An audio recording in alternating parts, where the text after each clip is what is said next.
Greetings, fellow slaves. I am Patrick Smith. Welcome to Disenthrall.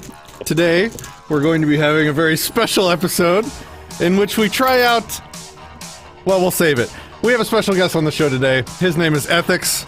Welcome to the show, Ethics. How are you? I'm well, sir. How are you? I mean, I'm ready. I've never interviewed a frog in my life, so... This is quite a privilege, sir. Quite a privilege. This is Ethics. He has been a cop and court watcher for over 4 years. He's mainly known from a YouTube channel called Ethics Instead. He also has a channel called A Frontal Cortex. He's been helping people around the globe learn how to effectively challenge authority, avoid arrest, and get nonviolent, victimless criminal charges dismissed. He has a unique way of doing all of this and wants to share it with us today. So welcome, Mr. Frog Ethics, sir. Welcome to the stream. Tallytail, thank you for the subscription. How are you today? I'm well. Thanks for having me. I know we've been wanting to do this for a while. It's good to finally get around to it. Like a year. Well, I've been wanting to do this for probably, yeah, right. I think I probably asked you about it for a year. And, you know, I've just been kind of following and watching, and I'm wearing my slave costume today. This is what I wear to, you know, all functions in which I am, my presence is demanded by my master, you know, my owner and master, the government. So I thought it would be appropriate for our discussion here today. Nothing's better than mockery. That works. Well, yeah, I know. I want the master to know that I recognize my rightful position as his owned property. So the show today is about what I've been calling the jurisdiction gambit. Now, I don't know, that's not an official name, that's just what I've been calling it. It's well, why don't you describe what it is? What is this thing that we're going to roleplay today? Well, it's a way to go into courtrooms during the first hearing after receiving some kind of a ticket or a charge, most usually for some non-violent, victimless, quote-unquote crime. And what it does is it uses very basic and easy to understand logic and very simple. Nice. Hey, Tabby, thank you for subscribing. Please continue. Yeah, very simple and non-controversial level ethics to embarrass the judge and prosecutor in front of the public, like in the peanut gallery there watching, as well as anyone online that you want to expose your hearing to via some audio recording. So I know that, you know, a lot of people go in with a lot of different ways into courts to deal with, you know, the legalized domestic terrorism. I'm sorry, that's my phrase. That's how I put it. Extortion, mainly. But what kind of sets us apart is, well, it's only been around for years. All right, a lot of these other methods have been around for decades, and they still kind of haven't obviously produced the level of effectiveness and results that we'd like. But B, it doesn't. This is the biggest shocking thing. It doesn't actually rely on making our own claims. It relies on maintaining a burden of proof on the prosecution. After all, it is called a burden for a reason. And when we don't, because we don't, what they're doing is such BS. It's so easily exposed that it simply is enough to convince even statist favoring sheep type people that the government is obviously being nothing more than a might makes right hypocritical bully, and no one likes a bully. And so it relies upon, you know, the same power that governments rely upon everywhere is public favor. Everyone knows that ultimately the power is with the public because they're the masses and the government is relatively smaller anywhere you go. And so by gaining public favor and getting them to realize, you know, pull back the curtain a little bit, show them the illusion, the wizard, so to speak, then they start to turn wheels in their head that maybe they've never turned before, going, wait, what's going on here? Meanwhile, we're being respectful and polite and cordial and not giving the court any reason whatsoever to, troll us into any kind of anger. If you're confident and respectful, the people that you're trying to appeal to, these public watching, are even more convinced by that. So it's several factors. I just listed a few of them for you there as an intro. Yeah. So my background with, when I say this stuff, I'm not talking about this specific thing. I'm talking about the seemingly large group of people that all have these different methods by which you can utter some magic spells at a judge in a court, and those spells will float through the air and they'll grab that judge's mind and that judge's hands and force him to free you by the power of the Constitution and the founding fathers of the country. At some point you realize that like these people don't actually give a shit. Like they have a job, they go to work every day. Their job is to, enforce the law, which is the ultimate authority in their mind, and almost nothing you can say will sort of force them to act in a certain way. And the distinction is not that the distinction with this jurisdiction gambit, at least for me when I first encountered it, was that it doesn't claim to try and do that stuff. It doesn't, correct me if I'm wrong, it doesn't seem to take itself seriously in that way, as if these are, like there's a built-in expectation of these words forcing a change on the courtroom and the judge. It's just, look, here's some tools that might work sometimes, but realize the reality of your situation, that, you are under their guns are pointed at you, and no matter what you do, you may get out, you may not. Here's some interesting words that might be some good activism along the way. It'll expose, the people in the courtroom to it. It'll challenge the judge in a way that he's probably never been challenged before. And, sometimes it does work. I think I've talked to 3 people directly one-on-one before I kind of decided to have this show with you, just to verify that it has worked for somebody before I kind of showed it to my audience. I'm sure it's worked for more than that. But I just want to make sure that we're keeping it real, keeping it real. So I want to make sure that we're not saying, look, we're handing you a golden ticket to take back your sovereignty from the government. That's a great point. Let me address that really quickly. So sure. Anytime, obviously, you speak truth to power and challenge the authority of a very egotistical judge, that's a dangerous situation. Hey, nice. Jim Jesus, thanks for the donation. On your tax returns. Flag fringes. Oh, is that Jim Jesus? Is that the same? That's the same guy you talked to yesterday or last night? Or? Yeah, for 4 hours. He hasn't had enough. Yeah. Yeah. So a couple points there. So yeah, I was saying, everybody's intimidated in court, more or less, and it can be a dangerous place because a judge has the power to just, for no reason whatsoever, I've seen this in person and in many recordings, just go, deputy, take him into custody. I'm, holding you in contempt of court, blah, blah, blah, blah, blah. And judges can actually keep you there indefinitely without bail. So it's an intimidating place, which is why I don't suggest, it's not my position that, hey, if you're a real man or if you're a real, patriot or whatever word you like, you need to go into court at the next opportunity you get and poke the bear. I'm not suggesting that at all because A, it's dangerous. B, not very many people are actually motivated to do it when you can just pay a $150 speeding ticket and go on with your life with a, plea deal from a misdemeanor or whatever. And then C, of those who do try, have the lifestyle where they can go to, maybe half a dozen hearings every 6 weeks or whatever. Actually, a small percentage of them are actually able to be effective enough. So, obviously it's one thing to know the material, but when go time comes, can you perform in front of a judge when the actual pressure, when everything's on the line? And not everybody can do that. What I really want to get across, my primary message is that even if you don't go in and do it, the point is that you know how to do it. To me, this is the most powerful and valuable skill I have and have ever known in my entire life. Larry Bernard, thanks for the $2. What level spell is talking about Sweet, man. admiralty law? What level spell is talking about admiralty law?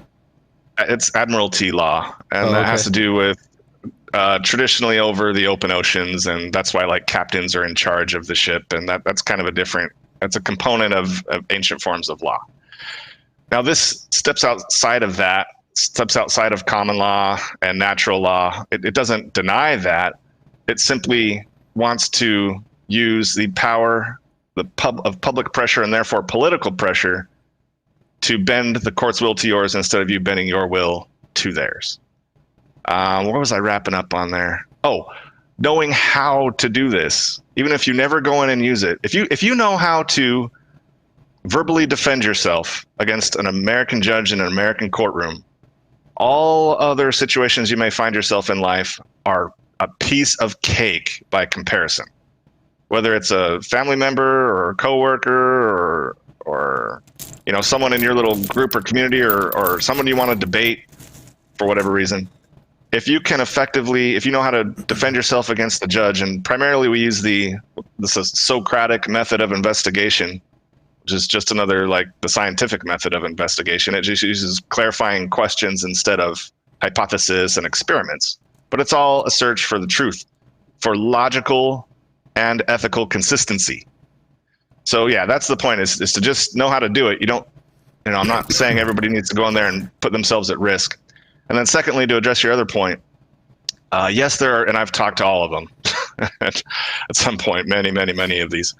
A lot of people go in there and they go, I do want to do the Constitution and the natural law and common law, and I'm a sovereign citizen, and where's your, bond, judge? And there's a variety of things out there. Now, sometimes those things do work, but the person that is using it when it works for them, and for whatever reason the case gets dismissed, they instantly, through confirmation bias, interpret that as, I must have the winning lottery ticket because just worked for me.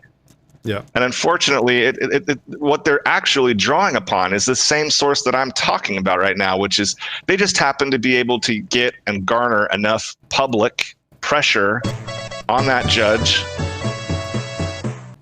How do I get the government to pay my debts? Good luck. Thanks, Larry, for the $2. Yeah. If you find out, let me know. Yeah, it gets that judge or judges to dismiss the charges. They're actually just doing that because the charges are probably so small, and this guy is probably being effective in convincing more and more and more people that he's right instead of the government, especially when the internet came out. Hallelujah. And we can, have a bigger mass audience to expose their kind of, nonsense with. So I would just suggest that if they're making claims and they're saying that a magic voodoo spell of like a recipe of words will save you, that is not true. It has saved one person here and there, but it's because of public pressure. And the way I come about it is it focuses on the use of public pressure, and again, does it in the most simple form possible through very basic logic and ethics. It's like 5 questions, 6 questions, and bam, you're off and running. So what I liked about it was that, like, what I do in my activism every day for years now is try and show people, to illustrate people, the truth that these chains are not sitting lightly. I'm used to wearing these for short bursts. I'm not sure if I'm going to be able to make it through the whole show, but I'm going to try. So, like, what I do is try and show people the fact that this Larry Bernard, are we speaking to the person or the agent now? Oh no. Oh no. So, we're speaking to my straw man. So no, what I was saying was so like this is what I do is I try and illustrate for people that the government doesn't govern through the consent of the governed, like you've been indoctrinated since birth. And so, right. I'm talking about all these different philosophical ideas, and I'm making these arguments about, the consent of the governed and the just powers flowing from your consent, and, oh, well, you consent by living here, blah, blah, blah. And this is the debate I'm usually in. And then I hear this gambit. And what it does is kind of what I do in general to normies that I meet through life, except it does it in the courtroom. Yeah. It says, oh, wait. So, like, the consent of the governed, right? So you have jurisdiction over me, like, through my consent, right? Well, can you Can somebody show proof of that? No? Right. Interesting. Sure. The catchphrase I like a lot of times there to use is, upon what factual evidence do you rely to form that conclusion? Because it immediately draws them away from an opinion. People think their opinions are facts a lot of times. So yeah, so like if the government derived its just powers from the consent of the governed, they would have proof of jurisdiction that you probably signed at some point in your life. You know what I mean? So this just kind of illustrates that from another angle. It illustrates what I'm trying to wake people up to from another angle. Like, if the government functioned as you were indoctrinated that it did, then what we're saying right now would actually work every time. It would be that magic spell that pulled the lever that set you free when somebody didn't have jurisdiction over you. Yeah. The fact that it doesn't work every time, all the time, everywhere, illustrates the actual point, which is that you know. Yeah, right. Okay, Larry. I mean, was the Constitution even passed legally? Isn't the Articles of Confederation still in effect? Man, I could address each one of these comments. Maybe we'll have to take some time later. Are they listed up somewhere where you can get back to them? I got a list. We'll get to them. We can get to them maybe later.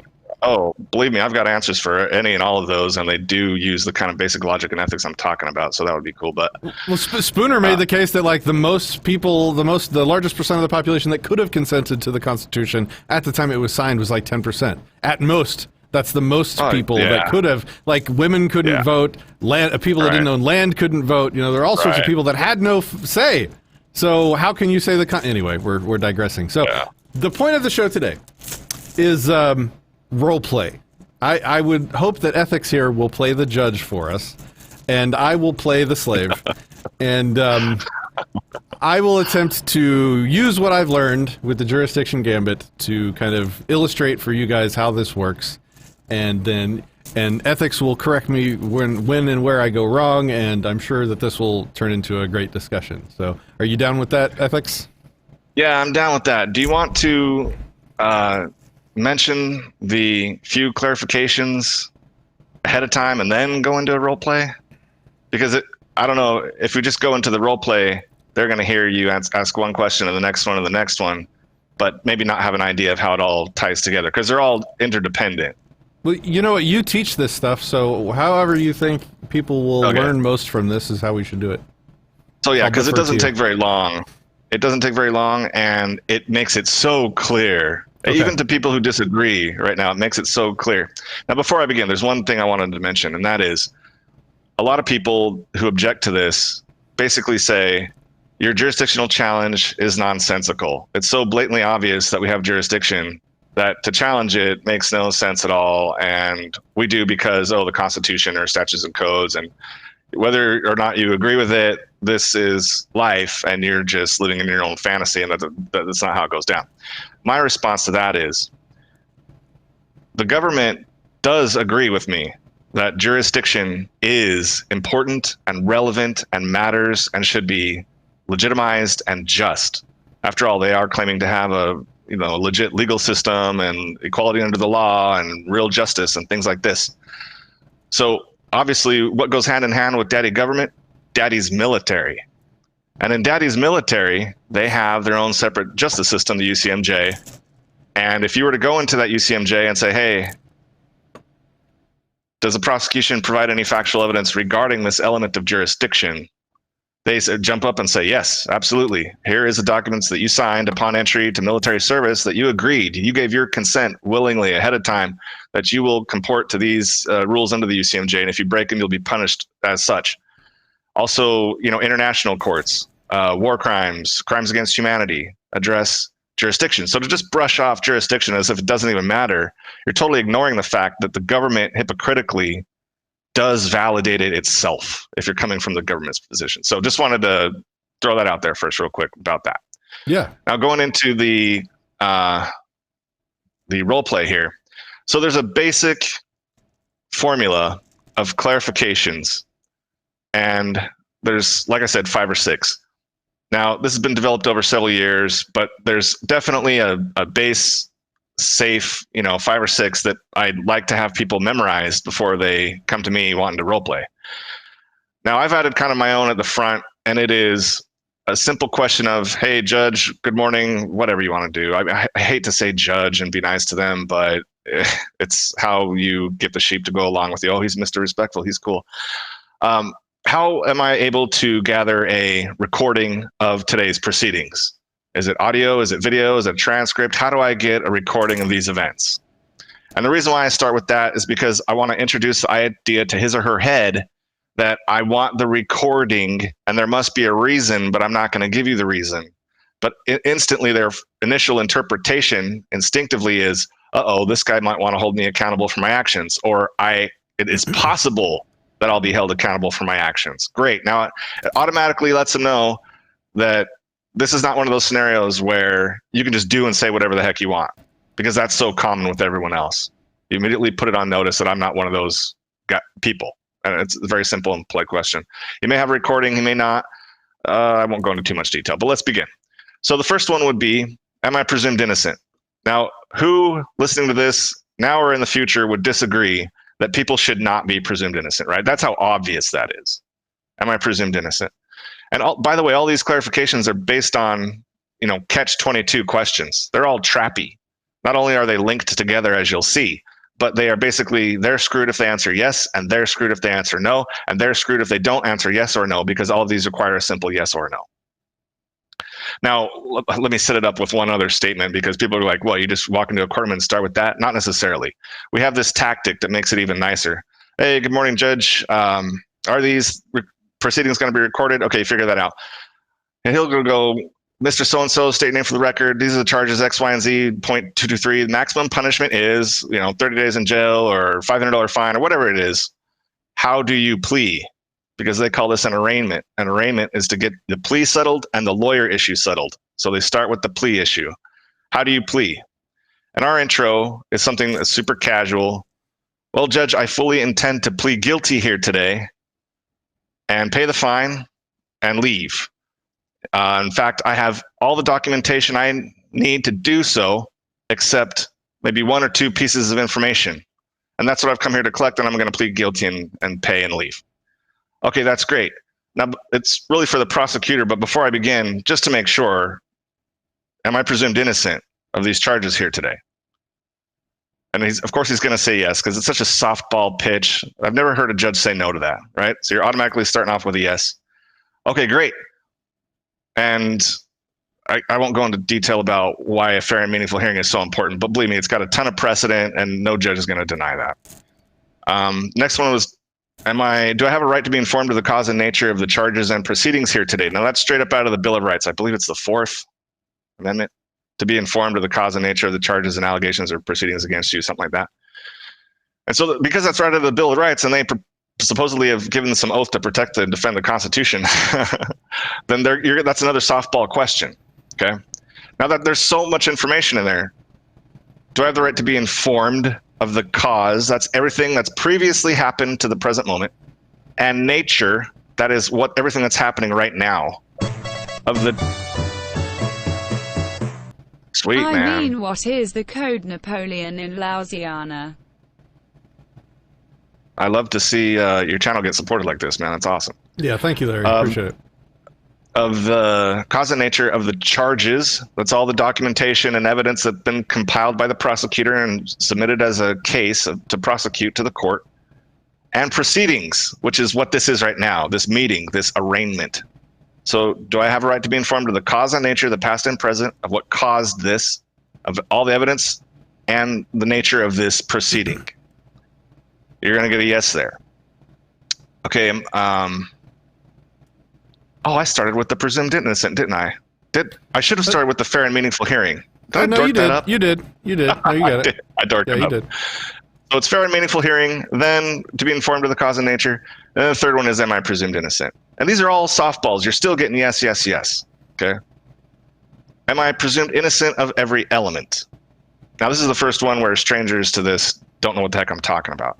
Element is a legally defined term that means necessary ingredient, without which everything else falls apart. So a friend gave me a great analogy. Imagine you have a room with a light and you want to turn the light on. and there are 6 light switches. In order for the light to turn on and for this all to be legit and just, all switches have to be in the up position. So an element is one of those switches. If only 5 switches are up, light's not on. All 6 have to be up. So jurisdiction is an element. What's another element? Well, it's supposed to be like, oh, I don't know, call me crazy, but an actual victim. Shock and horror. Another call me crazy would be a criminal intent, right? They want to be able to address and prove criminal intent. An act that caused harm, like a verb, like an allegation. So these are all elements, and jurisdiction is one of them. So am I presumed innocent of every element? Now, this is where a judge is going to start messing with you most likely because they've never heard anybody say this to them so far. It's highly unlikely. Okay, but you're eventually, if you know, push comes to shove, you can get a yes there because it really is a simple yes. And then, is jurisdiction one of the elements?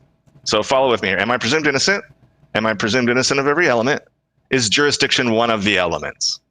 Now, most judges that I've come across have given a yes all the way through here. So the court's just admitted that you're presumed innocent of the court's claims of jurisdiction. Okay? Now here's the key, second to last. It's kind of the key crux, most important clarification. If you only get out one clarification, this should be it. So the logic is, I've been presumed innocent of jurisdiction, so here's my next clarification of the court's claims. Has the prosecution provided any factual evidence regarding jurisdiction as of yet, yes or no? And the judge is going to go flying off into, well, we don't have to prove that right now, or that's a matter for trial, or here's the jurisdiction, and this is the jurisdiction. No, that's the jurisdiction. You're going to get a bunch of excuses right there. And the reason why is because that's the bullseye target clarification that undoes their entire illusion and their entire system and shows that this is all illegitimate, just domestic terrorism, extortion, et cetera, et cetera. Now, we want to focus on one fact and not get sidetracked with other tempting carrots. The most important fact is, I'm not here. Look, for all I know, Judge, maybe you do have jurisdiction. I'm simply investigating. I'm clarifying. I'm not trying to determine what's on this document to whether it's valid or not. I'm not trying to prove anybody has jurisdiction or not. My goal, the only thing I'm missing before I can plead guilty, pay the fine, and be out of here, is to know whether or not documentation has passed, factual evidence has passed, something written down between the prosecution and the court regarding jurisdiction. So they're going to sidetrack, and we go, no, focus on, has a document passed, yes or no? That's it, not what the document is. Okay. And therein lies... TLDR, I plead not guilty, but with extra steps. No, Larry, I don't think so. Well, that's not quite it. We can get into why. Well, I'm super happy to address all those later because they're super common. All right, so therein lies the crux of the issue. Now, you're going to get a bunch of no's. If you were to get a yes, it's important to know that the very last step is, okay, then I motion to dismiss all charges until such a time as the prosecutor can file a proper case and presume that any unopposed motion will be granted. Thank you and have a nice day. And it's that simple. Now, of course, the recipe is that simple. But what actually happens is midway through, the judge starts... Don't tell him. Let's show him. Okay, let's show him. Yeah, yeah. So those are those are the 7. Like, those are the 7 questions. That's really the core of it. And what we're about to show you is how it goes sideways and how to keep it on track and, you know, either probably get it dismissed or get thrown in a cage. So here we go. Okay, now there's a variety of ways to be a judge. The type of judge I'm going to be is just one who relies on just countering your points with what I consider justice, but I won't be interrupting you and I won't be threatening you. If someone aces that with me, then I'll move up to interrupting and starting to throw hiccups in your direction. And once they ace that, then I'll start being a judge that actually threatens contempt of court and stuff. And really, I've yelled at people before. Because obviously, the more realistic I can make it, the better they're going to do in a courtroom. Well, you know, are we going to go through? We're probably only going to go through this once, right, on stream. Yeah, so, do you want to turn it up? Yeah, turn it up for the first one. Well, I'll tell you what I'll do with you is I'll turn it up if you do well. And Okay. if you kind of struggle, I'll keep it chill. Is how I do it a lot too. Sounds good. So, okay, All right, so I'm ready when you are. Pick your criminal charge. What do you want to be charged with? My chains are ready. I ran Master's stop sign. I don't care. Whatever you think works. Okay, well, just might as well. It doesn't matter. So ran a stop sign is fine enough. All right. Case number 1234 XYZ. The state of blank versus Mr. X. Mr. X, I see that you've been charged with failure to come to a full stop at a stop sign. This is according to, Kansas codes, statutes 1234.6 subsection C, whatever the heck. The max penalty for this is $250 with 30 days in jail. This is your arraignment, sir. Do you have a lawyer, or do you need to hire a lawyer, or would you like a public defender, or are you representing yourself? Judge, my intention is just to plead guilty here today. In fact, I've got an unsigned plea of guilty here in my hand. I simply just have a few clarifications about what the prosecution is alleging first. It should just take a few minutes of your time, starting with, do I have a right to a fair and meaningful hearing in this court? I'm going to answer yes to your question, but I just want to touch back on my question, because right now you're acting as your own lawyer.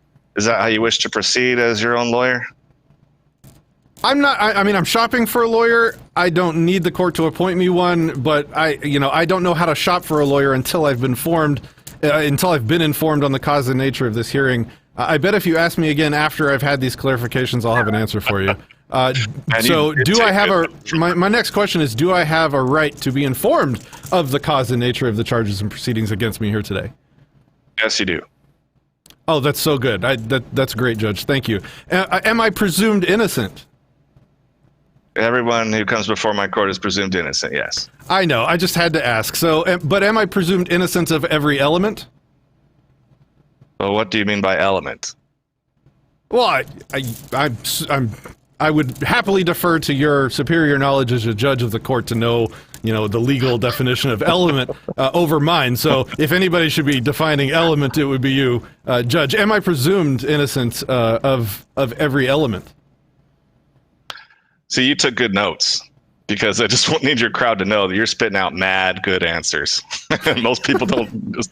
That wasn't in my notes. I was just imagining. Oh, you just remember that? Oh, yeah. Well, man, you got a killer memory, because that's an ideal way to answer that question. So, let's see. Nice judge. Maybe we should just go through it so everyone sees it goes through. Am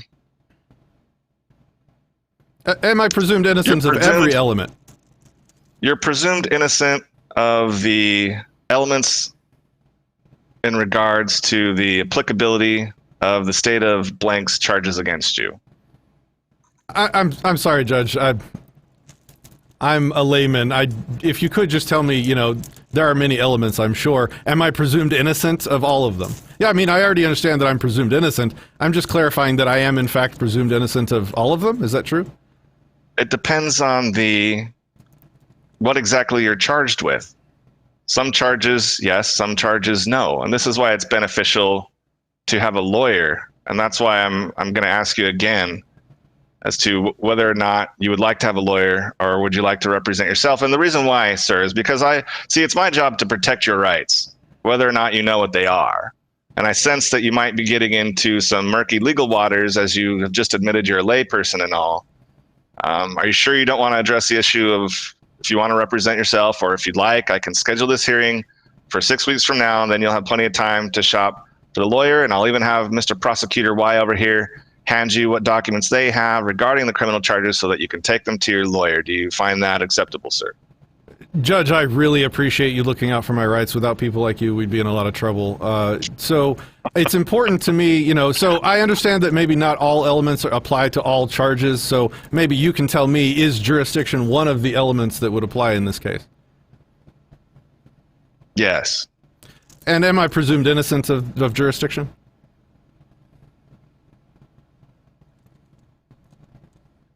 Jurisdiction, in the way you're speaking, is addressed at trial. We're just here at arraignment.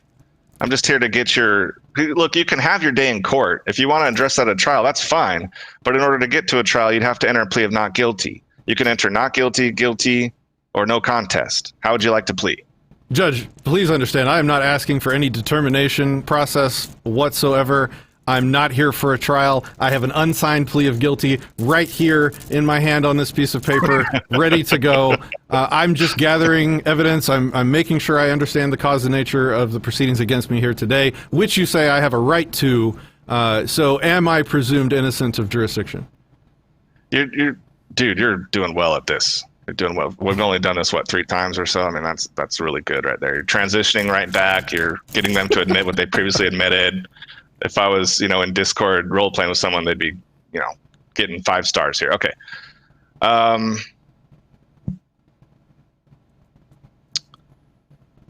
You're saying that you want to plead guilty and pay the fine and leave, but you're asking questions that can only be resolved in a trial.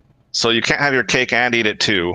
Which would you like, Mr. X? Sir, again, I'm not asking for a determination on the evidence of jurisdiction. I'm asking if I'm presumed innocent of the element of jurisdiction in your court here today. Assuming that you're going to be entering a plea in this arraignment, then yes, you're presumed innocent of the elements. That is excellent to hear. So my last question, thank you for being so patient with me so far with all these, questions I'm sure you don't get often in your, as you go about your day protecting people's rights. Has the prosecution provided this court any factual evidence regarding this element of jurisdiction? This is where the prosecutor jumps in. Judge, the prosecution has provided everything to the court required to prosecute a charge of failure to fully stop at a stop sign. I'm not sure exactly what the defendant is referring to. And then the judge chimes in with something like, I'm going to have to tend to agree with that, sir. If you'd like full documentation of everything the prosecutor has, as I've previously mentioned, I'm more than happy to have them do so. And we can schedule this for another time to where you can come in more prepared so we can address the matters in the most relevant, effective, and time-effective way possible. I understand. Again, I appreciate you affording me the right to be informed of the cause and nature of the proceedings in this court. And for letting me know that I am presumed innocent, even of every element, including jurisdiction. I'm just asking if you could give me, literally, if you could give me a copy of whatever evidence the prosecution has provided this court regarding the element of jurisdiction. I will sign this guilty plea and hand it to you, and I'll be done here today. Well, I understand what you're saying, Mr. X. I mean, this is traffic court. You are here for a traffic violation. This is a moving violation. It says here that you weren't ticketed for failure to have a license. Do you have a driver's license? I do. Okay, so as someone who has a driver's license, I mean, I'm sure not everybody reads the fine print on the driver's license, but it is there, and in that, a document that you voluntarily signed, it is mentioned the fact that you will be held to the applicable traffic laws and codes and statutes of the state of blank. And now you're saying you're questioning whether or not that's applicable. Am I understanding you right? So you're saying that my driver's license is the proof of the element of jurisdiction that I'm asking for? I'm saying it's one form. So if I didn't and have it's a form that, so if I didn't have a driver's license, you would have no jurisdiction here in this proceedings today? no, you would still be held in violation of our traffic rules because you are required to have a driver's license to protect the public interest so that we have qualified and safe drivers on the road. Okay, so if it's not necessary for your jurisdiction, then could you please let me know how it, if I don't have one and you still have jurisdiction, what good does that do anybody?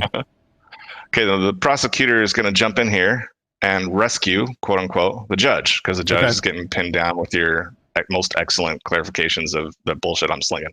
Yeah. So, Judge, we do have the driver's license and the registration and the insurance card on file. Mr. X seemed to have all the required documentation. I'm not sure why I've never heard this type of language from a defendant or defense from a defendant before. we'd be in favor. We'd like to motion to resume these proceedings in 6 to 8 weeks, whatever is convenient for the court, so that, as you've suggested, we can provide Mr. X with the documentation he's looking for so he can hire appropriate counsel. We can address all these matters at a later time. Judge, I was told at the beginning that I had a right to a fair and meaningful trial here today in this court. I would like to make progress on this case. If at all possible, I would really appreciate an answer. I fail to see how the prosecutor's suggestion does not make progress on this case. Seems very reasonable to me. I'm just asking to find out if he has submitted evidence to the court regarding this element of jurisdiction. I mean, my question is really to him. It has nothing to do with you, Judge. Has he done his job and provided you evidence regarding the element of jurisdiction today? Judge, I've provided everything required of the prosecution to file a proper case here today in these matters. I'll say it again.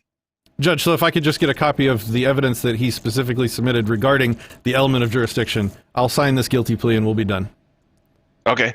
Tell you what, I'm going to take a recess and I'm going to have I'm going to order the prosecution to make copies of everything in their manila folder of the records they have against you.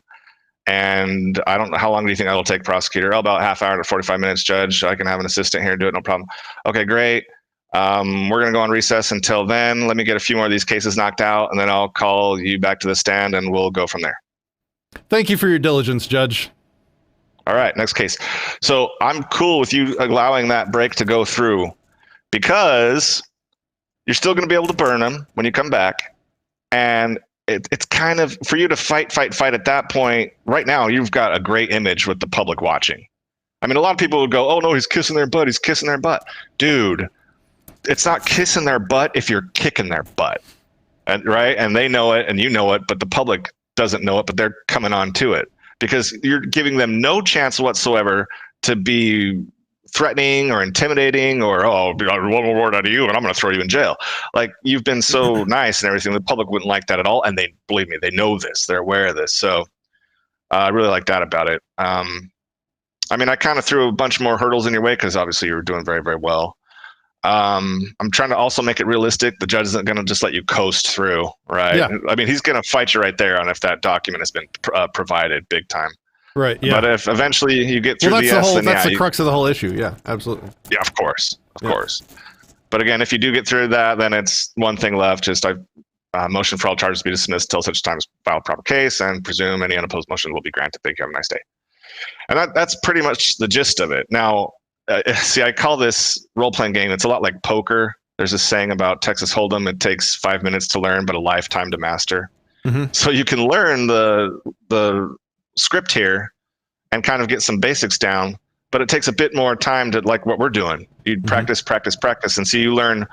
It's like having a quiver, and every very effective response, and you had many of them, you have is like having an additional arrow in your quiver, right? And so like they fire something at you, you're able to fire something right back in a way that says, not only was that a completely ineffective arrow you tossed my way, but my arrow that came back at you was so powerful that you're thinking, man, I better not do that again.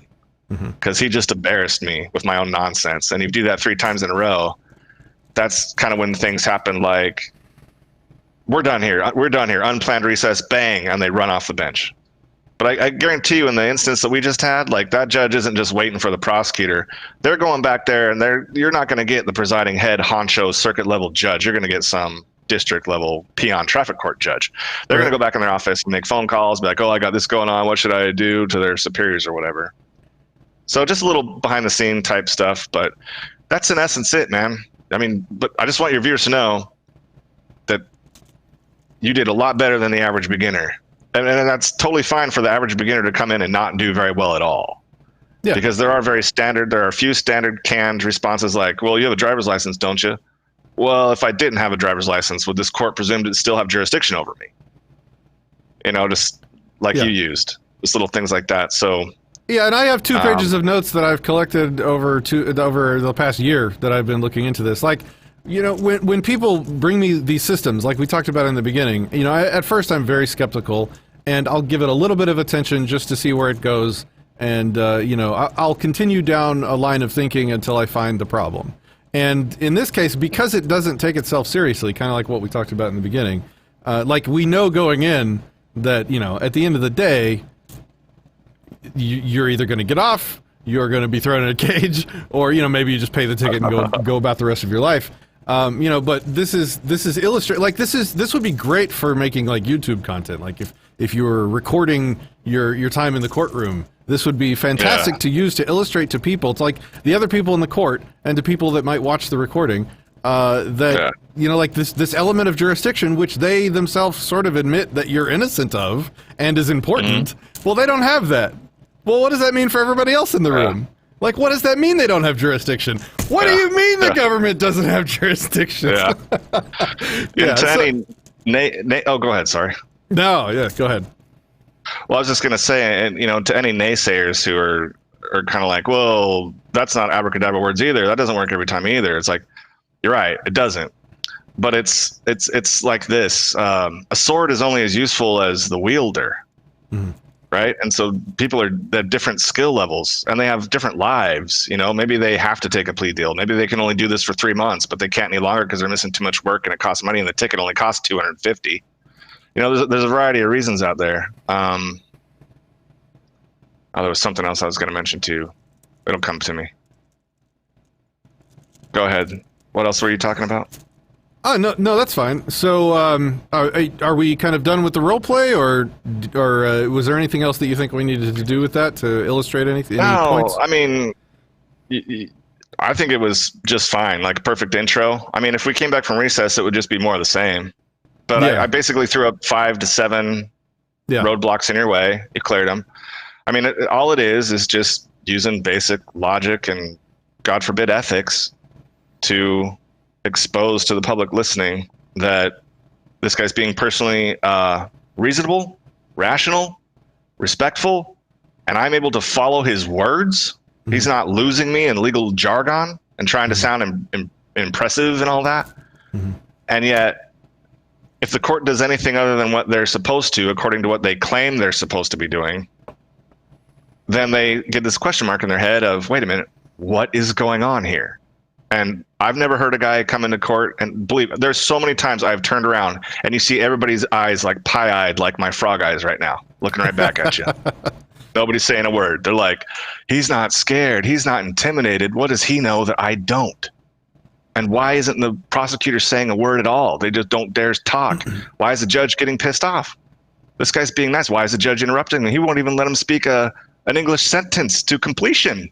And yet he just claimed he had a right to a fair hearing. That's not fair. What's going on here? I pay my taxes for this shit, right? And that's exactly the kind of message you want them to be thinking, and you want the judge to be thinking they're thinking, because then they go, how worth it is it to us to collect this $250 and get this guy to bend his knee to this stupid charge? Where we could just, I mean, they could have a prosecutor mail you an envelope 2 weeks later that says noli prosequi, all charges dismissed. Just, oh, it's not the court's fault. The prosecutor, in the interest of justice, determines we're not going to press charges anymore.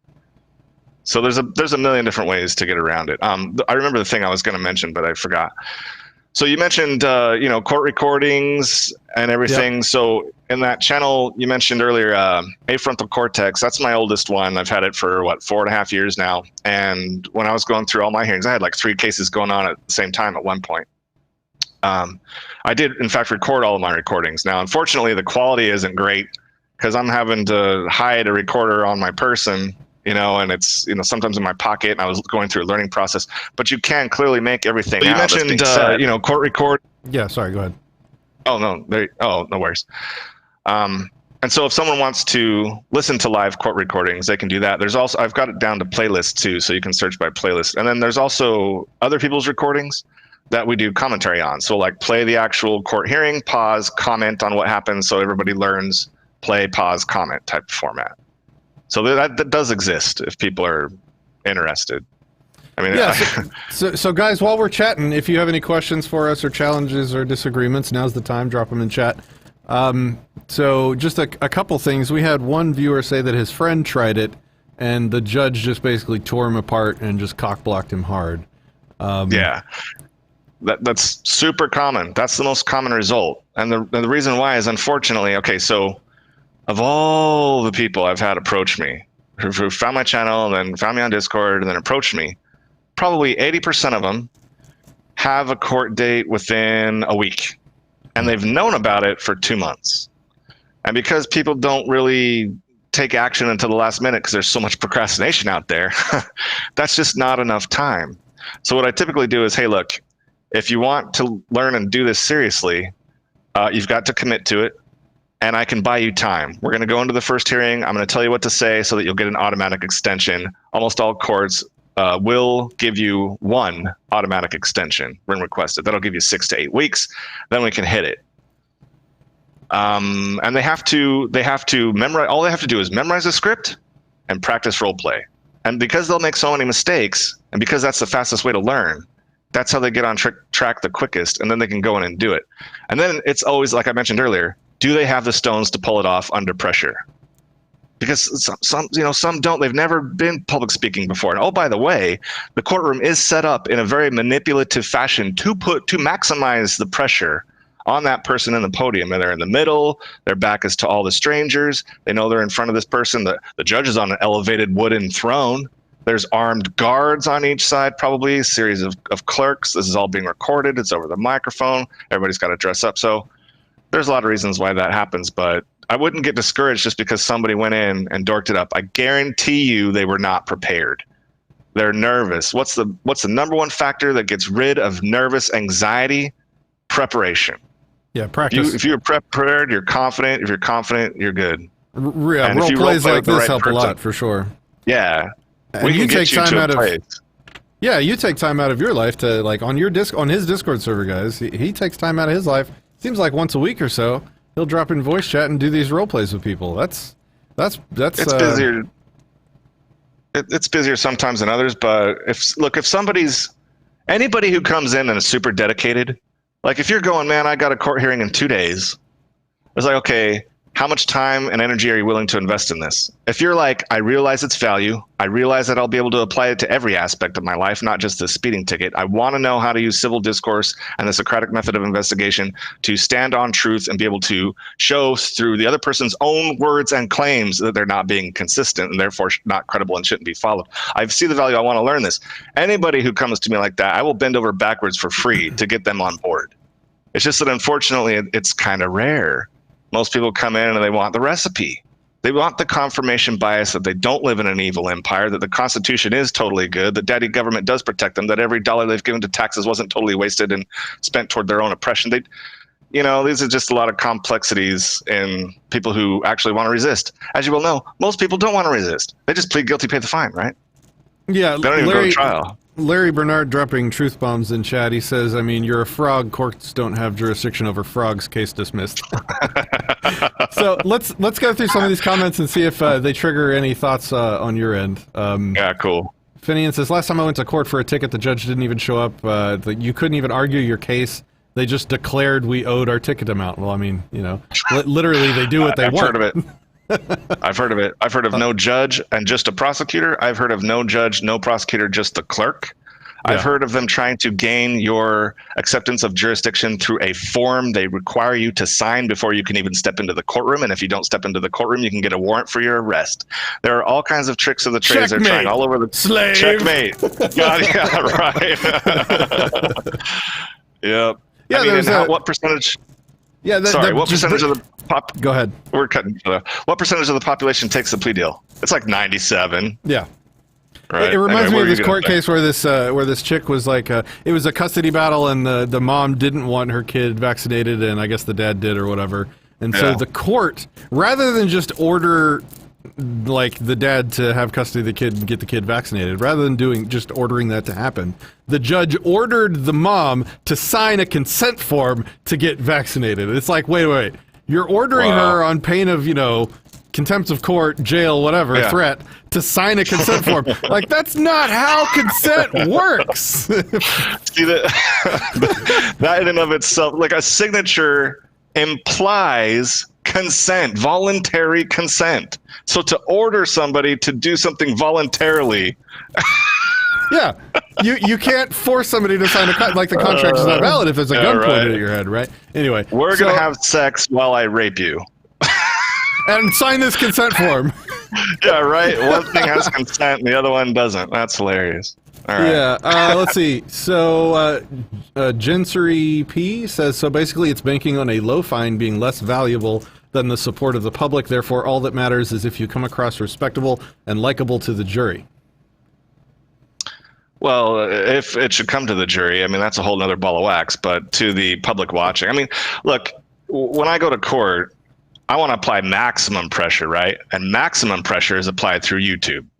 So I always record in this and I let them know. I mean, I've got a longer script with like 16 different clarifications. We just went over the short version, but where they know that I am going to get a recording of this, and most likely it's with the video and audio at some point in time for my own records, because I don't have a perfect memory and can't remember every word here, and for a lawyer should I decide to get one.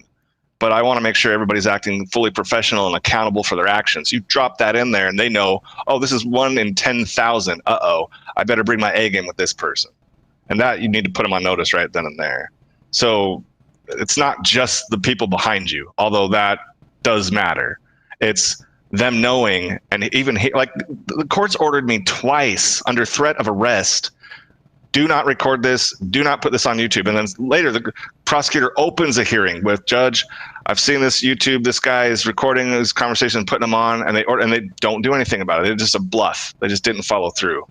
Because obviously, we should have the right to take an audio recorder of our own hearings for our own records and make that, and not have to rely on their recording, because A, they could have technical difficulties, and B, we all know it allows them to control the narrative. And that's how government has gone away with everything from the beginning of humanity. And look, like at the end of the day, that's kind of the point we led with. I want to keep reminding people, like some of these other systems, it's like, well, you know, you say the magic spells, and, you know, then the judge basically threatens to put you in a cage if you don't just pay the ticket or plead not guilty or guilty or whatever. And then you're like, wait, but I said the magic words. It's like, yeah. YouTube is full of those videos. Those videos are everywhere. But when you make the claim, you assume the burden of proof. And now you're basically asking to go to trial. Take me further down the slippery slope, justice system, please, because I want to rely on the Constitution. I know this is, where's the law? Show me the law. Where's your jurisdiction?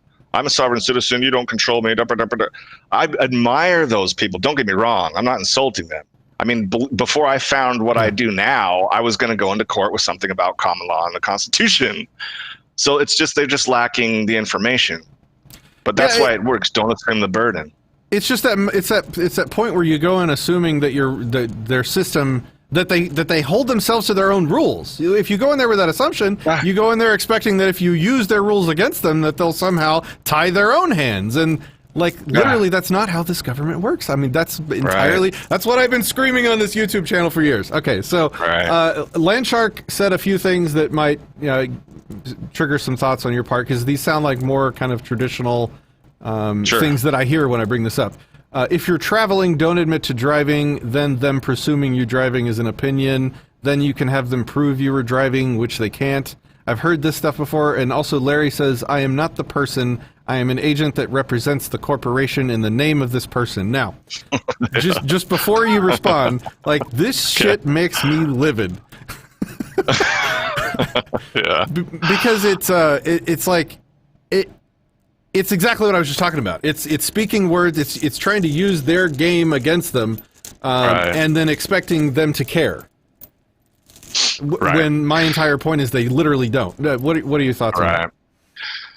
So these types of tactics rely on these words having specific definitions that are universally true, no matter who you're dealing with.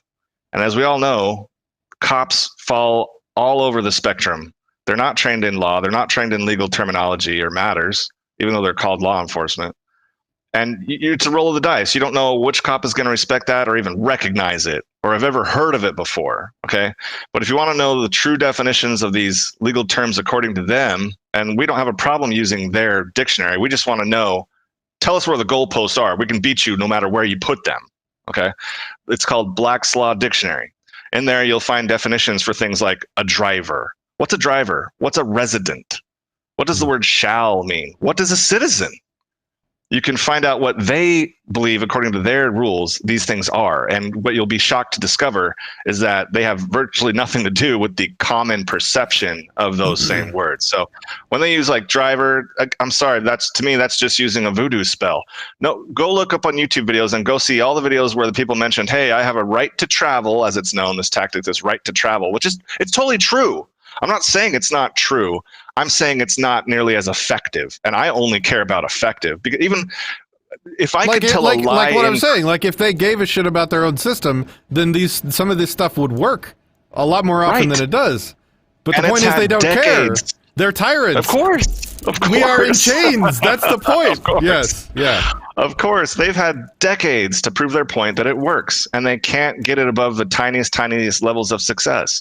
So if I could go into court and lie, but be effective and get the charges dismissed, I would do that, because this is not a legitimate courtroom. It's a kangaroo court. That's not a judge. That's not a lawyer. Point. These are actors in costumes. You owe no honor to them. They're trying to extort you and ruin your life and use coercive threats of violence. I'll take your license. I'll take your livelihood. I'll take your freedom. I'll even take your life if you resist me effectively. Yeah, exactly. Yeah. Especially over nonviolent victimless crimes. And as you all know, like most, even crimes charged with victims are just as insane, because there's no due process. There's no presumption of innocence in actual reality. He's dying of eating that thing. Oh man, I was like 100 degrees and my neck was hurting. Sorry, I missed what you were saying. If only everyone who wore chains could take them off that easily throughout time, would be a nicer place. Well, I said that I knew the right incantation and they just popped right off. Yeah. Oh, no big deal. I don't want to discourage people who believe in that. I just want you to consider this. We as humans, myself included, obviously have flaws. And some of those flaws have to do with logic and deductive reasoning and logical fallacies. And confirmation bias is a phenomenon that can bite us in the ass harder than any other. It can cause more self-sabotage than most any other I can think of. And confirmation bias says, I want to keep believing in something that I've believed for 10, 20, 30 years, because if I'm wrong and I discover that today, I'll have to think that I was less than perfect or at best, or a fool at worst, all this time for believing something that wasn't as true or effective. I'm just asking people to please consider that possibility before just shutting it down and putting your fingers in your ears going, la, la, la, la, la, la, la. I like my magic words, potions and constitution and common law and driver and the right to travel and sovereign citizens and all that stuff. All that stuff. That's the biggest hurdle. If the system were legitimate, here's how it would go. Like, oh, we wrote you a citation to appear in court over a stop sign ticket. How do you plead? I didn't consent to that stop sign law. Oh, well, we have proof right here that you consented to it. You moved into your HOA, and it's part of your HOA contract that you signed before you were allowed to move into your HOA. You signed right here to agree to obey the traffic laws in this neighborhood. Yeah. So you agreed to that rule, and then you broke that rule. You also see right here on this piece of paper, you also agreed to the penalty for when you broke that rule, and you agreed that, you'd pay $150. So you did consent to it. Please pay up. Like in a just system, that's exactly how it would go. Or they'd be like, oh, I'm sorry, sir, we actually don't have proof of your consent or whatever on record. You're free to go. Like, that's justice. Well, I would add I agreed, but I would add one more ingredient to that, and that would be, if it were actually a just system, that filing would also require the video footage from the cop car that shows that you ran through that stop sign egregiously. True. Not just, and that you had given consent previously, and the video evidence is absolute proof. Without that, it's just the cop's word against yours, and in my just system, the cop doesn't automatically get believed just because he's a cop. I agree. Larry, again, thank you for all of your donations today. You say, Disenthrall, that's your signature on your driver's license. That's where I consented. That is, like, again, you're in my world now if we're going to talk ethics and philosophy, and here's how it works. If I don't get that stupid little card, I can be attacked on the road by Blue Line gang members and forcibly thrown in a cage for driving without their permission slip. That's called a threat. That means coercion. I am the victim of a threat. I am being coerced. That means if I act in defense of myself, in defense against that threat, by paying the thieves $35 and getting their stupid little card, I'm defending myself. That's not me consenting to either jack or shit. I've been told the driver's license is consent so many times. It literally is not. I do not consent. I would not have that card if I wasn't under threat. It is a defensive thing. That's it. So again, like, I appreciate your donations. That's why I'm spending time responding to you. The license, the same thing for taxes. Me signing a whatever 1040 whatever and filing taxes is not consent to neither jack or shit. It's me responding to being threatened if I don't. When you're responding to a threat, when you're defending yourself, that's not consent. It's like the lady that was ordered to sign the consent form. That doesn't make the consent form valid. That doesn't mean she consents to. That doesn't mean she actually consents to her kid getting vaccinated. That just means she was responding to a threat. That's all. Yeah, those are obviously all excellent points. I just want to quick piggyback on some of that. So, Larry, my primary goal is to not change your mind or to say words that insult you or prove you wrong. That's not my goal here. My goal is to just, I'm speaking more to the independent fence sitters who may be listening and judging on what makes most sense to them, what they want to go with. So with that in mind, I would just challenge anybody who thinks that way, that the driver's license is consent, not only the points that you made, obviously, but go to your DMV and get a copy of a driver's license application. Okay, it's probably going to be longer than an 8.5 by 11 inch page. It's going to be flooded with small print. Okay, every time I look at one, in that small print, it gives away rights. Not only does it say you consent to all this, that, and the other, but it says, we want some additional constitution-breaking things, like you agree to, under certain situation, to have something searched and seized. You agree to consent to a breathalyzer test. They get more strict than their actual statutes and codes, right, in this whole document. So go look at the application. Just go look at the application, read all the fine print, and then see if that is anywhere close to voluntary. And again, like you mentioned, if you don't have it, you're going to get introduced to the endlessly escalating threat of violence until you bend the knee and comply and get the license. It's going to start out with a ticket. If you don't show up, it's an arrest warrant.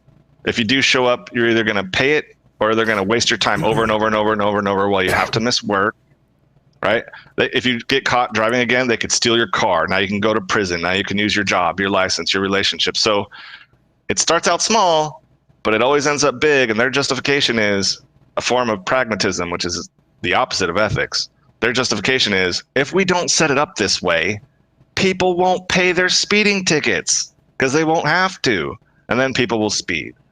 And it's like, I'm sorry, we already have laws for when people drive recklessly and cause wrecks, right? We already have total, like if somebody's drunk and they're weaving all over the road, guaranteed somebody's going to call 911 on them. And they're going to get stopped, and they should be taken off the road. They're reckless, and they're endangering others, and it could really hurt somebody. But the implementation of nonviolent victimless criminal charges is where we really draw the line on this is some bullshit. That's what I had to say about that. All right, continuing on through the comments, Larry says, your primary goal is to state things that are factually incorrect and likely get them put in jail for contempt of court.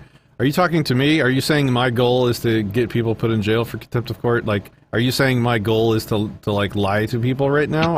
Are you serious? Like, well, thanks for your donations, bud.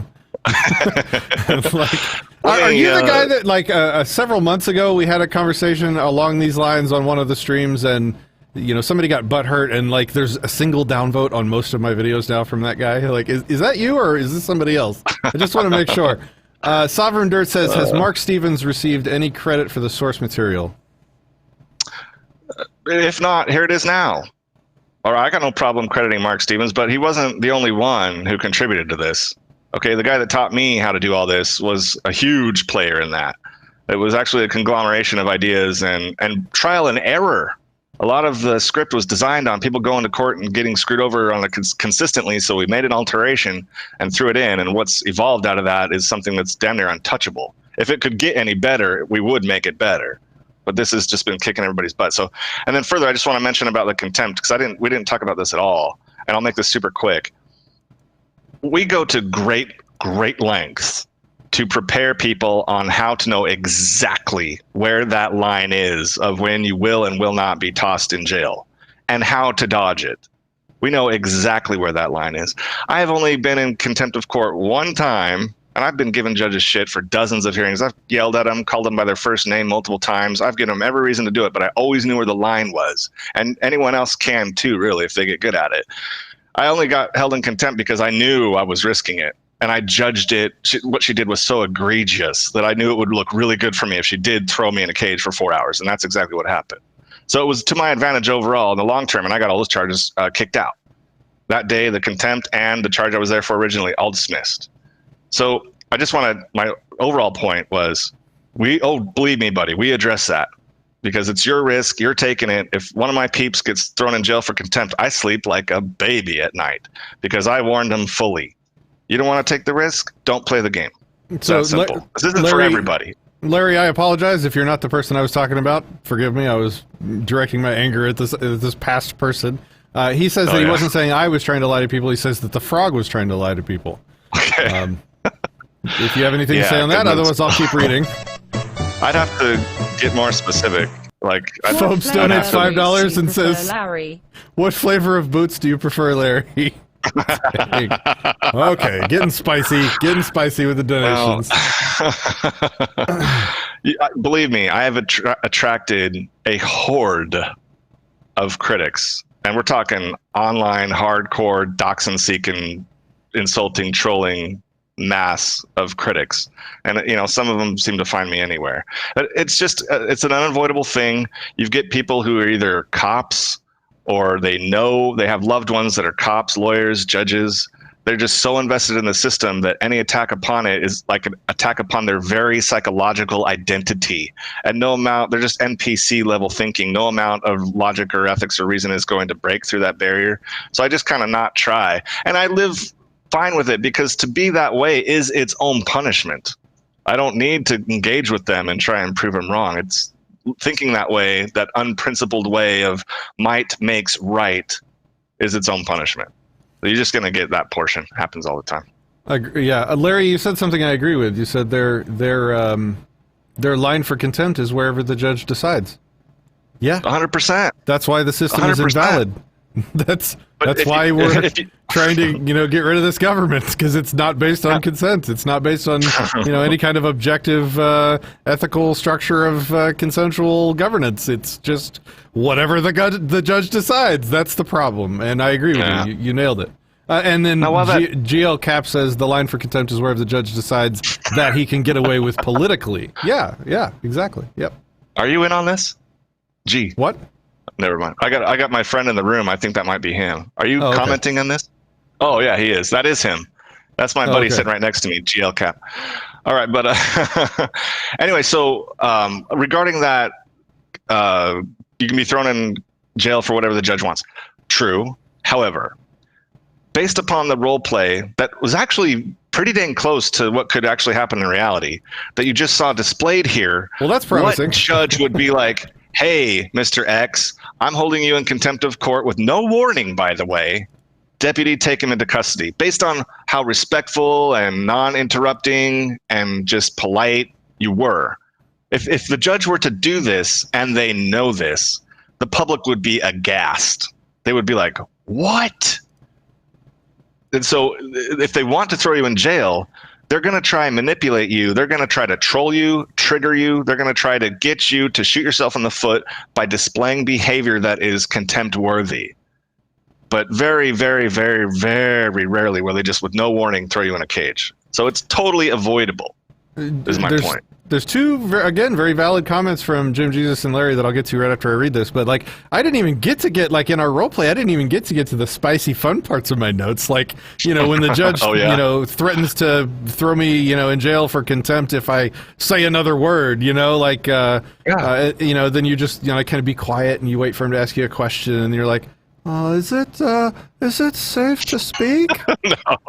You know, and then you play it up to the audience, you know, like, are you nuts? You just threatened me with jail for asking a question. So I don't know really what I can and can't say in this court that won't end up with you having me attacked and caged. You're a fair judge. You wouldn't ever throw someone in jail for asking a polite question, would you? Like, these notes are, like, when I read these notes, I was reading them before the show, like, quietly to myself, and I just started chuckling. Like, my note for if the judge starts yelling is like, the judge is like, rah, rah, rah, rah, rah, and then you say, Judge, you're yelling at me. Are you okay? Do we need to take a break and give you some time to calm down?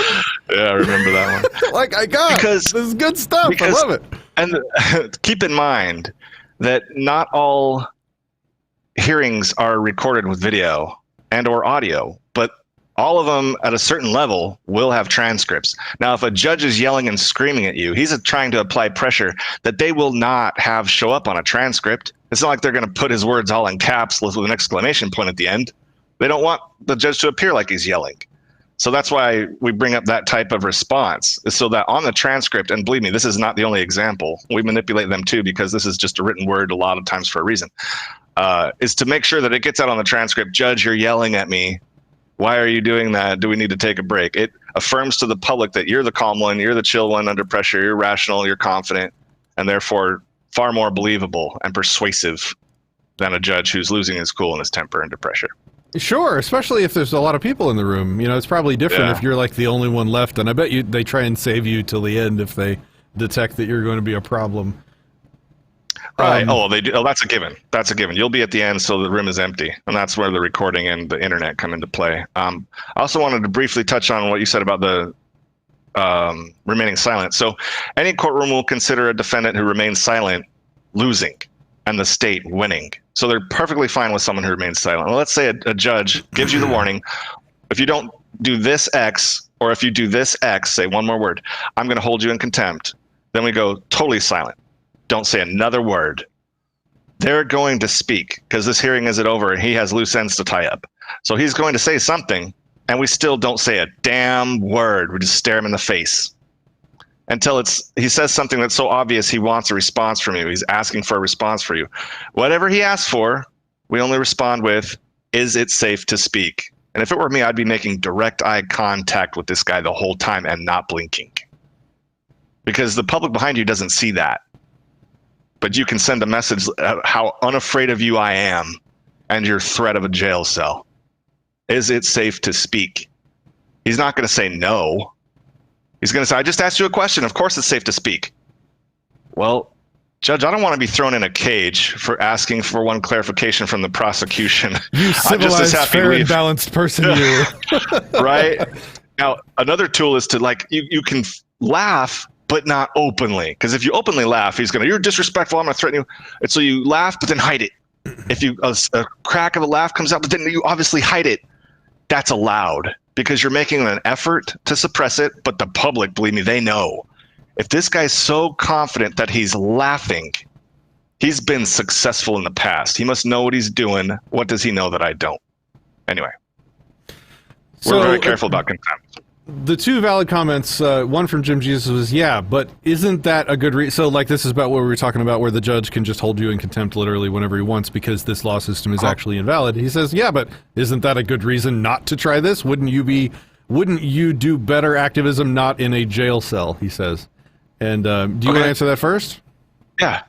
So most contempts of court are just going to be that day. They basically send you to your room for a couple hours. And then at the end of the business day, they pull you out. You're the last hearing. And if you say the right words, they'll let you go. Nine times out of 10, that'll be the case. If you've done something really stupid, egregious, like gone way off script and be like, I'm going to kill you, motherfucker, or something like that, then you're not doing what I'm suggesting. Okay. And then further, for someone to go, hey, you're suggesting you go into court and do this and you're risking arrest. I just said at the beginning, then don't do it. I'm not suggesting that everyone should do this. I'm suggesting that everyone should know how to do this. If you know how to do this, then you know what's behind the magic curtain. And even if you do have to go, and let's say you got a wife and kids and you can't afford this, you got a job and responsibilities, you can't afford to come back, they're going to waste your time hearing after hearing. Fine. You can still go in there and say words that if your kids were in the audience, you'd be proud of, that they'd know what kind of father they have, and that you recognize that this system is just based on coercive threats of violence, and because of reasons, factors, and families and career and everything, you have no choice but to pay the fine. You don't have to give your signature on a guilty plea to do that. You don't have to sign anything. I never sign anything, and I don't get any additional consequences for it. So, but and then the side benefit is, again, like I mentioned, all aspects of life outside of a courtroom, you will have the advantage on, because you're relying upon the truth, logic, ethics, reasons, and you know how to use clarifications to point out other people's inconsistencies at best and bullshit lies at worst. So my answer. Yeah, sorry. Go ahead. No, I just said it's a huge advantage in life, and then I ended. I agree. My answer is that, look, it might not be your method of activism. It might not be appropriate for you. What's a good example? Kokesh cocked a shotgun in Washington, D.C. and got his house raided and thrown in jail for a year. While he was in jail for a year, he was basically non-existent and probably doing less than nothing good in terms of activism for the world. That's not a cost-benefit equation that I would have run and be like, let me go cock a shotgun in Washington, D.C. Right. But was he wrong to do that? It's his life. He wasn't ethically hurting anybody. He wasn't, violating the NAP or whatever, so, I guess you do you, and you do your activism in the ways in which you're good at it. And if somebody finds themselves good at, I would love to see videos of people in courtroom using this. It would just be I'd watch that instead of Star Trek at night, just for my entertainment. That'd be great. And they'd probably make some good money. I might try that on this channel just a little bit for fun. We'll see. I've got some tickets. Again, all good points that you make. I wouldn't suggest that everybody go in and do this. It just so happens, look, we're all different types of people. It just so happens that I'm the type of person where I am not going to let another human being steal my shit and play me the fool. I'm not going to bend the knee. I'm just not going to I have a license. I carry insurance. I have registration, because I can't apply enough public pressure with those tickets to get the power that I need. But if you raid my house over cannabis plants, I am going to fuck you up. One of us is going to get fucked up, and it's not going to be me. And that's just the way I am. I don't have a choice in the matter. I was just naturally motivated to do everything possible to beat these people, and that's how this came about. But if you're not that type, please play to your strengths. If you don't want to go to court and risk this, please don't. If you're effective at convincing sheep with other forms of activism, do that. I'm on the same team as you. Don't do it. Not everybody can pull this off. Very few people can actually pull this off.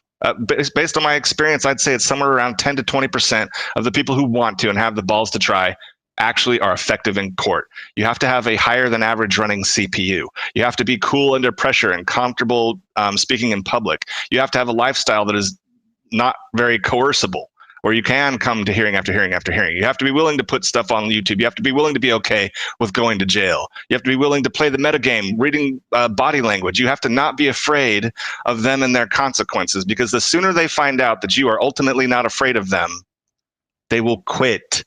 It's not worth it. If you're effective enough at convincing enough people and exposing them for the hypocrites and domestic terrorists that they are, you win. That's just me. That doesn't have to be anybody. Larry said they can just file a plea on your behalf or whatever and move on. Absolutely, and I know every which way under the sun how to deal with that too. First off, give us one. I would say half. Okay, so half of people who go in, that's the end result. And you're refusing to enter a plea, so I'm going to enter a plea on your behalf. Now, those people have they haven't performed well, and they're either stuttering or not saying anything at all, or they're saying the wrong things, or they're missing opportunities when they could have jumped in effectively. But basically, entering a plea on my behalf, Judge, are you trying to be my lawyer? I've said from the beginning, I intend to plead guilty here today. Can I still plead guilty right now? Now that dangles a carrot in front of them, because they love for you to plead guilty. And when you say, can I please plead guilty right now? They think, oh my gosh, he's about to plead guilty and I'm about to win. So they go off of that threat, and then, yes, you can. Okay, well, I'd like to make an informed plea of guilty. Does this court allow uninformed pleas of guilty? He's going to say, no, it doesn't. You have the right to be informed. Does this court require uninformed? Right. Do I not have a right to be informed? Yeah, I see. great, because I have all the documents I need to plead guilty except the one. And I just need a copy of whatever the prosecutors provided regarding the element of jurisdiction, and I'm out of here. Why is this taking so long? And why are you threatening me with a plea of not guilty? That are not my intentions at all. You're not my lawyer, are you? And with the yes or no question, catch 22 at all times. Don't just hand over the microphone.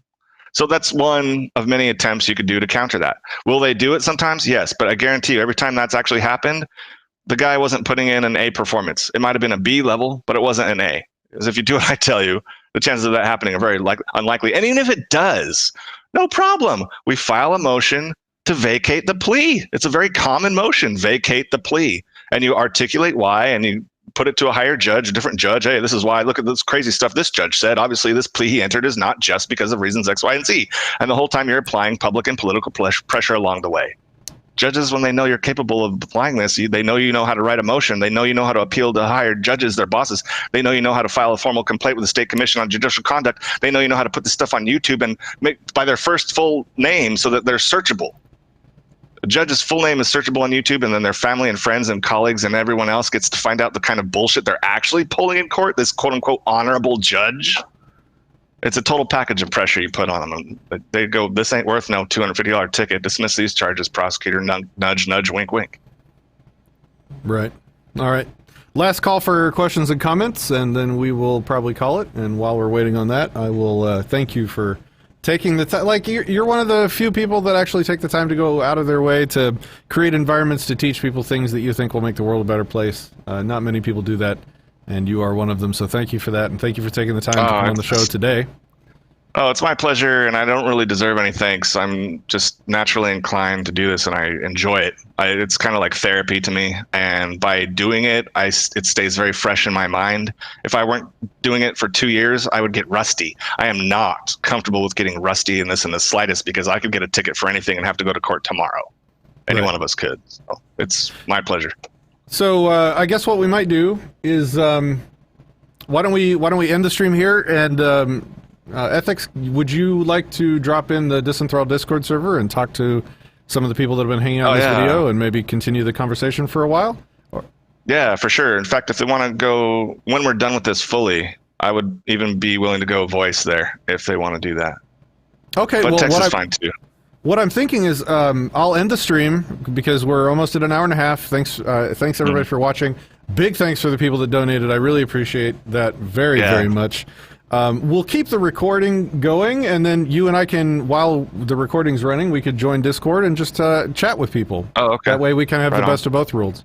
Like, if it turns out being really good, we'll have it recorded, and people can hang out in Discord. Does that sound good?